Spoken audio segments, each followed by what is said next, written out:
Novak Djokovic made some interesting statements Monday regarding the potential Australian Open vaccine mandate. If you don't know, the Victorian government reportedly pushed for players of the Australian Open to be vaccinated upon arrival into the country. In fact, today the immigration minister came out and said that the Australian Open athletes will have to be double vaccinated if they want to enter Melbourne. That of course raised questions, so doubtful of whether he'll travel to Melbourne if a vaccine mandate is imposed upon players. In all this breadth of things, I still don't know if I will play in Melbourne, said Djokovic. I don't know what my schedule will be. There's too much speculation. The media speculates a lot, and that bothered me a lot. I didn't advertise too much because everyone makes some assumptions based on what I said a year ago. He continued, one and the same thing is going on, and there's a lot of division in this society, not only in sports but in the whole society, between those who have not been vaccinated and those who have been vaccinated. And that's really scary. That we feel for discriminating against someone if he wants to decide himself one way or another whether he wants to be vaccinated or not. I am very disappointed with the world, society at this moment, in the way in which the media transmit and put pressure on all people. There's too much ambiguity, too much information that is not valid. So it turns out that it is, so it is not. Everything changes a lot.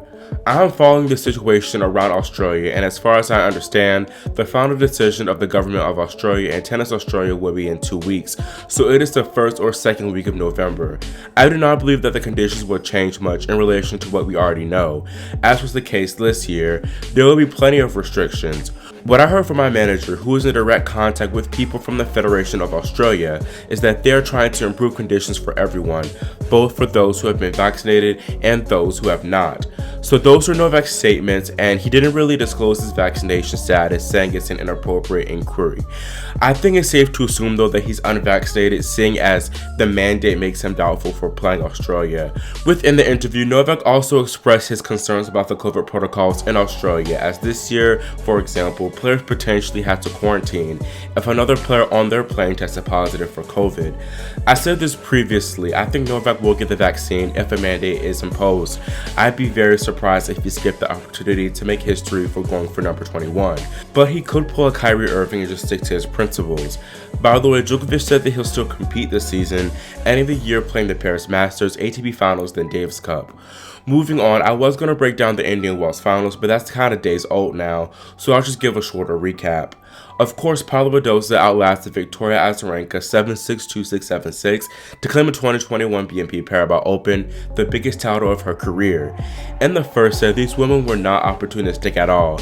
There were missed break point chances early on, then a trade of breaks after getting slight leads. Both were 2 points away from winning the opener before the tiebreak, but they simply couldn't close. The tiebreaker was interesting too, as Badosa raced out to a 4-love lead, but Azarenka managed to claw back to level it at 5-all. However, Paula ultimately got the job done, sealing it 7-5. Despite dropping the opener in this disappointing fashion, Azarenka came out the more positive and energetic of the two and broke Badosa twice off the bat, then carried that double break momentum into the end of the set. In the decider, after an early trade of breaks, Azarenka served for the match at 5-4. At this point, Badosa was crying and distraught, and I really thought Vika had it in the bag. She quickly went up 30-love, coming within 2 points of victory. However, the spirit of Aryna Sabalenka seems to have possessed her, as Azarenka hit 4 consecutive unforced errors to let Paula right back in. Both women then held, setting us into a deciding tiebreak. The tiebreaker was kind of anticlimactic though, as Badosa dominated it 7-2 to claim the title. This is just Paula's second career WTA title, claiming her maiden trophy in Belgrade this May. She makes history as the first Spanish woman to reign victorious in the desert too. In addition to the $1.2 million paycheck Paula gets from winning the tourney, she'll rise to a career high 14th in the rankings. 12 months ago, Paula was ranked 87 in the world, exemplifying her incredible rise this season. Badosa also experienced a bit of a roadblock earlier, facing a 21-day hard quarantine in Melbourne ahead of the Australian Open. She gained momentum in the clay court season, getting a win over Barty and Charleston, making the semis in Madrid and quarters in Roland Garros.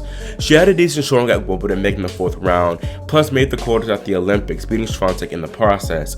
She also made the last 8 of Cincy, beating Sabalenka en route, but suffered a right shoulder injury which clearly hindered her at New York, where she fell in the 2nd round. But also winning the title isn't necessarily a surprise, even though I didn't pick her to get that far, unlike Miles did. I did tell her to make a deep run in New York, but her early loss really made me overlook her here for Indian Wells. Her having success here makes sense though, as the slower courts would suit her game style nicely. On the other hand, I was totally not surprised to see Azarenka in finals weekend because I said in my preview, I believe her game was rounding into form nicely and I knew that she's had good success at Indian Wells in the past. Now I'm going to be blunt, Vika should have won that match. She had a better winner unforced error ratio and won 9 more points than Paula did. However, she simply choked and couldn't get the job done. I hope she won't be too hard on herself because she played incredibly this fortnight and definitely ended the season on a high. She seems to be in good spirits though, tweeting, "Thank you to everyone for your support.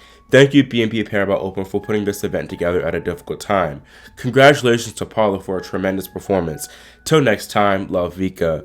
But also responded, "Thank you Vika, you made me better today. Such an inspiration for me since I started this game. Thanks for all you did for the sport." It was great to see these two interact like that after such a tough battle, and I definitely think that is the best final we've had this season, perhaps the best match.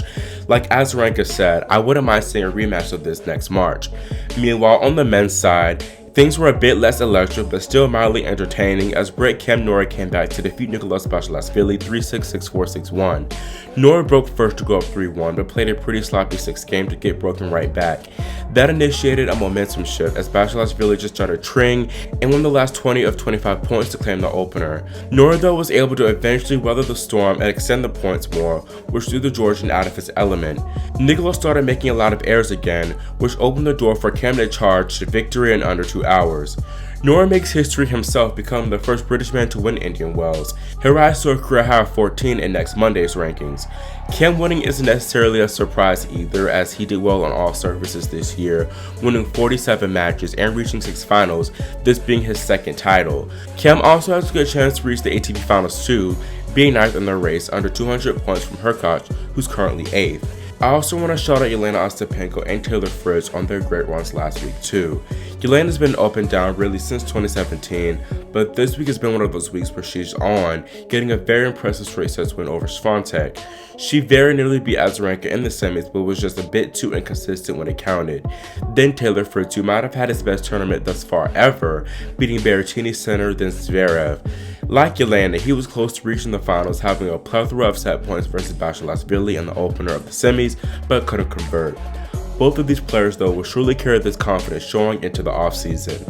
Now shifting over to the women's side to discuss the year-end race, but also puts herself in contention of qualifying, sitting at number 8. Although Ash Barty is doubtful of competing, Naomi Osaka is officially eliminated as she currently stands at 10th with no other tournament scheduled for her. Honestly, I don't think Naomi was going to play even if she did qualify, as she still needs a break from the sport.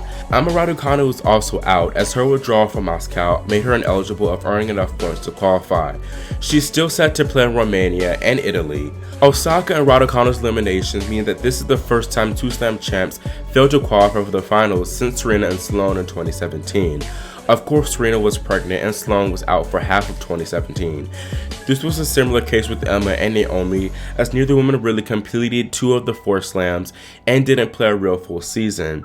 Side note, Emma was just announced as an ambassador for luxury brand Dior yesterday, so congrats to her for that. Anyways, it will be interesting to see how everything plays out for the next 2 weeks, as things can surely change a lot in terms of the WTA finals. Now for the final topic of this video, I want to congratulate Ons Jabeur on making history as the first Arab player, male or female, to reach the top 10. She's ranked 8th. Ons is another player who's improved tremendously the past few seasons, and it's been great to witness her trailblazing success as a Tunisian. She actually talked about being unfairly rejected by sponsors because she was Tunisian, so it's just a great story of perseverance and self-belief through adversity. So that's all for this video, and let me know in the comments what you think about Djokovic and the Aussie Open drama, and whether you think he'll actually play. Also, make sure you subscribe and click the notification bell so you're notified whenever I post new content. Thanks for watching, and I'll see you next time here on Grand Slam Tennis News Today.